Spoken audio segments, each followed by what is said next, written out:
Okay, I'm glad you sent another video, and I analyzed the other one without knowing that this one was coming. For some reason, I missed that one. Here I'm just checking the turn, and I think that it is okay. Here I think you made good connection, reconnecting there with the dog. Beautiful weave performance here. This is a good turn. So this is what I'm talking about. Here the dog is about to take off, but you're already in a new direction, right? You came at the jump this way, and then you're in the new direction. So here you're going to get a really nice turn from the dog, where if we split this bar into thirds, the dog is on the inside third. And so these are the kind of very good turns that we want to see in agility. So really great job here. I'm checking your dog's jump takeoff point and landing on all the spreads.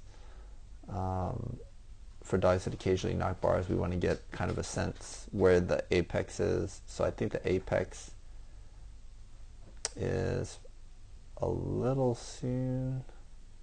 Here I'd like to see the dog maybe take off maybe 4 inches closer, but that looks pretty good to me. I think this is interesting. I see a strong decel cue here. I'm not 100% what the next obstacle is, right? So the dog maybe needs to go this way, maybe needs to do this as a backside, maybe needs to come back on the 180, maybe needs to come as a throttle. There's a lot of options here for the dog. Let me see what's going on. Okay, well the dog's not the only one who's confused, right? So I'm also confused. So what are we trying to do here? Because you start a slowdown really, really early, and then it looks like you're drifting laterally, maybe to cheat. What were we trying to do here? Let me see. Okay, 180. Okay, so we're cheating on the 180. Okay, so this is a very common handling problem. A lot of handlers do this, right? They try and send the dog on, they slide over, and they're like, oh, I'm going to meet my dog. I'm going to look through here almost like a serpentine, meet my dog, and then go on. This is how we all did agility 15 years ago. And so we don't do that anymore because of options like this, right? And in this case, because of the slowdown in your position, your dog actually suspected you were doing a rear cross, right? So the dog was expecting this as your next move. This tells me that you probably rear cross like this in certain situations where the jumps are laid out like this, right? So that's something that we're going to have to fix later when we start looking at some of your rear crosses. So if your dog ever turns away or spins on rear crosses or doesn't take the near 1/3 of the bar, then that's probably what's going on here. But first let's fix this problem. So this problem here, we do not want to slow up as early as you did, right? Here you're running all out, and I want you to run all out well past the triple. You should be able to get to about here. You should, let's say you were running with your dog. I think you could be basically right next to your dog. Then as your dog approaches this landing zone, you're going to stop. So instead of stopping over here, because remember you took some motion laterally as well, we're going to go all the way up, and if your dog's taking off here, you can probably get to about here. Oh, whoops. You can probably get to about here, right? Your dog's going to be ahead of you, sure. And then I want you to stop. You're going to stop, you're going to face this way. Don't take any baby steps. That's going to cause a wrap behavior. So your dog needs to learn how to wrap. And as the dog starts to wrap, because this is a very sharp turn, you can see that it's almost like a wrap, right? The degree of angle is very, very close. The degree angle difference is just this difference here. If you think back to geometry.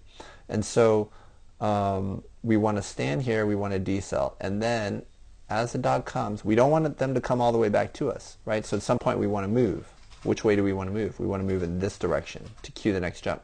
So we're going to interrupt the wrap right about here. Why there? Because right here at this moment, the dog can no longer see this off-course jump, right? There's only one obvious choice left. So we're going to cue a wrap and then interrupt the wrap behavior. But the path isn't going to look like that. With experience, it's going to smooth out like this. Okay? Now you're over here. You're running this way sticking out your right hand, your chest is facing this direction, so the dog is going to take this jump. Now you come in and front cross, right? Or maybe even better, depending on what's next, a blind cross, right? So I want you to pay attention to how you're front crossing on those 180s. Because remember, front cross is not always going to create a turn. If you slide over laterally and then do the front cross, you're doing your front cross to get to the other side, but you're not creating a turn. You missed the important step. The important step is we need to create a sharp turn here. How are we going to do that? I'm proposing we use deceleration. Even if you don't come to a dead stop, you need to come here and then change directions, right? Face this way, then face this way in order to create the turn over this bar. That's what's missing here, and that's what causes the confusion with your dog, okay? This cue is too late, so if the dog is coming, like to me, you're just starting to slow down, the dog's already in the air. So this cue is already too late. This is the gather, so you need to be stopped if this is what you want the dog to do. See that?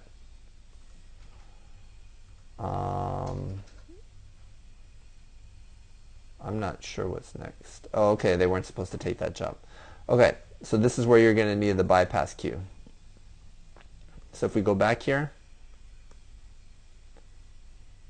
right, these two jumps are too close to each other. Either one can be the correct one. They even have the same obstacle name. So this is where you're going to use the bypass cue. You're going to pat your thigh and bring the dog in this way. So I definitely want you to look at that bypass cue resource. Between throttling and bypass cues, it's a weird thing, but the AKC has basically decided, oh, throttles are a little too hard. We're not going to put classic throttles into our stuff. But there are plenty of opportunities to use the bypass cue because of the way they force handlers and dogs to discriminate things. Even, you know, the tunnel A-frame type discrimination situations.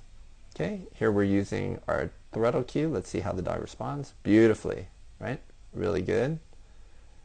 Really nice job here turning into the dog to get them over this. This is basically serpentine handling.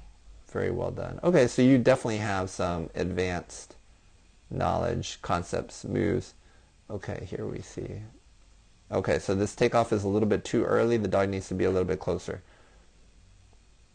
Yep. Okay, so are you letting up? Let me see. See how you're leaning forward? That's someone who's running hard. See how you're upright? That's someone who's letting up. Right? And you should not be looking like that. Now, I'm going to argue that at the takeoff, you were running forward. So letting up actually did not have much of an effect. Do you understand? Because the dog's already over the bar, right?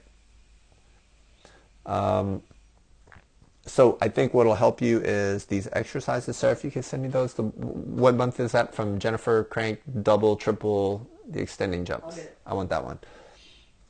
What I like to do with my bar knockers, and your dog is taking off early. Like Gitchy was a big bar knocker, and she would drop, or she would take off early on doubles, triples, broad jumps, things like that, and occasionally like land in them, right? And so what I did was I did even like no momentum start jumping, like popping over. I would take them on backsides. I would do backside serps. I would do rear crosses, blind crosses, and over the triple as well, over the broad jump as well, as much as I can. I would do these A-cell, D-cells where I would run through for A-cell, and then I would run through and stop, expecting a very tight wrap over the spreads. Once you train to that level in practice, these problems tend to really go down. They happen much, much less in trial situations. All right, so that's the first thing that we're going to work on, is your double, triple work. All right, let me know if you have any questions about the handling stuff. All right.